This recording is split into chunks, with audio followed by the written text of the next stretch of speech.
Llegada la hora, se sentó Jesús con sus discípulos y les dijo: He deseado enormemente comer esta comida pascual con vosotros antes de padecer, porque os digo que ya no la volveré a comer hasta que se cumpla en el reino de Dios. Y tomando una copa, pronunció la acción de gracias y dijo: Tomad esto, repartidlo entre vosotros, porque os digo que no beberé desde ahora del fruto de la vid hasta que venga el reino de Dios. Y tomando pan, pronunció la acción de gracias, lo partió y se lo dio diciendo: Esto es mi cuerpo, que se entrega por vosotros. Haced esto en memoria mía. Después de cenar, hizo lo mismo con la copa diciendo: Esta copa es la nueva alianza, sellada con mi sangre, que se derrama por vosotros. Palabra del Señor. La fiesta que hoy celebramos de Jesucristo, sumo y eterno sacerdote, nos habla en primer lugar del agradecimiento que debe nacer en nuestro corazón. El agradecimiento ante el amor que Dios nos tiene. El Dios cristiano no es el Dios que infunde miedo, terror, que nos hace temblar ante su presencia. Es el Dios del amor, de la misericordia, que envía a su Hijo al mundo para que el pecado no tenga la última palabra en nuestra vida. Y fruto, por tanto, de esa experiencia y de ese acontecimiento amoroso de encuentro con Él, de sentirnos salvados, redimidos y perdonados, no por nuestros méritos, sino por su amor y misericordia, debe nacer en nosotros la acción de gracias. Esa acción de gracias que debe marcar nuestra vida, para que cuando no comprendamos los planes de Dios, recordemos esos momentos de luz, recordemos la cruz de Cristo y entonces nos abandonemos a su misericordia, confiemos en Él. Gracias porque Él pagó la deuda contraída por mi pecado. Gracias porque Él se convirtió en sacerdote, víctima y altar. Sacerdote que ofrece, víctima que paga y altar donde se inmola por nosotros, para de esa manera condenar el pecado y liberarnos del poder de Satanás. Esto es lo primero que nos enseña la fiesta de Jesucristo, sumo y eterno sacerdote, donde abundó el pecado y cada uno de nosotros es consciente de su miseria. Sobreabundó la gracia, el amor y la misericordia divina. En segundo lugar, la fiesta de Jesucristo, sumo y eterno sacerdote, nos habla de aquellos, los sacerdotes ministeriales, que hemos sido elegidos, no por nuestros méritos, sino a pesar de nuestra debilidad, para ser las manos del Señor, que perdonan, que consagran y que llevan su misericordia al corazón de los hombres.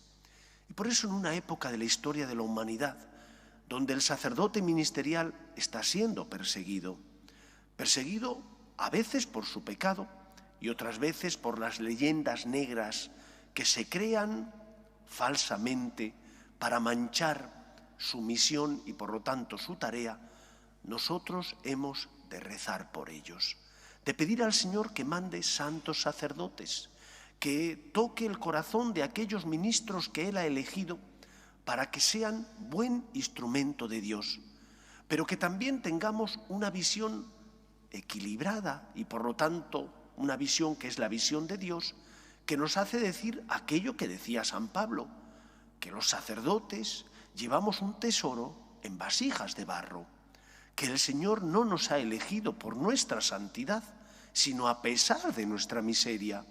Nos ha elegido para que seamos testimonio suyo y para que se vea que es su gracia, su amor y su misericordia los que llevan a cabo la obra de la salvación.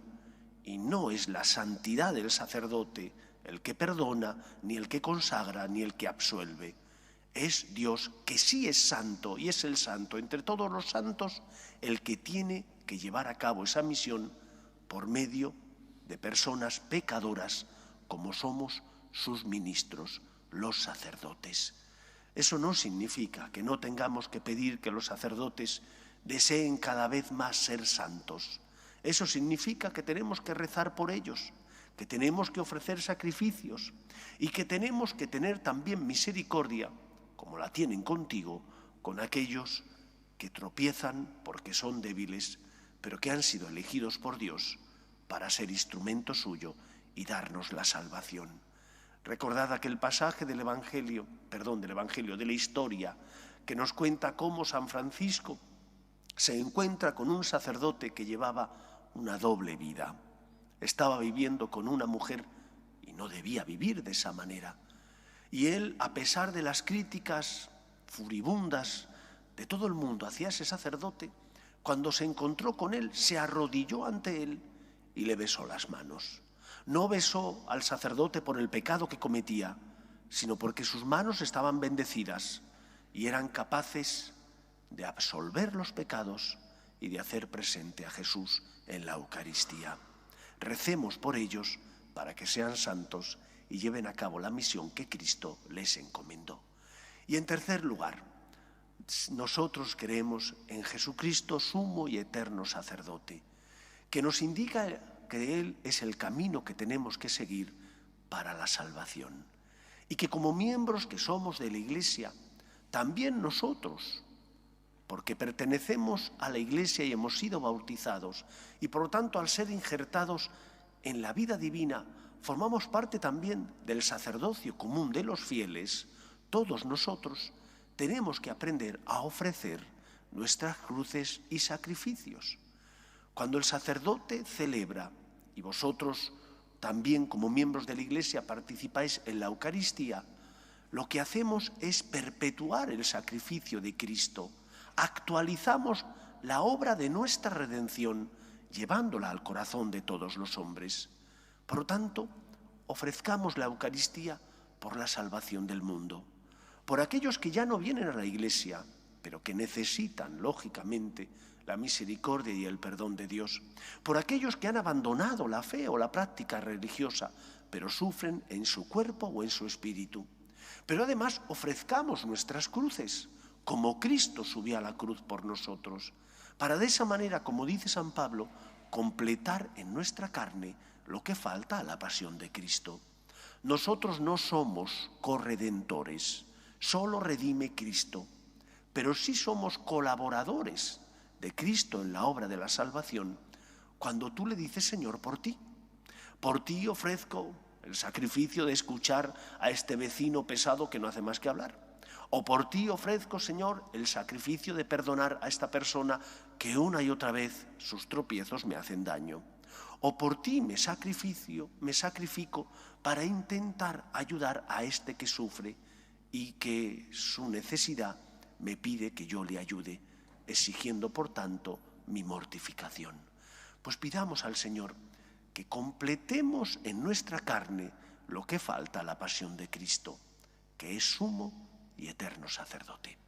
Que sea así en nuestra vida. Nos ponemos en pie.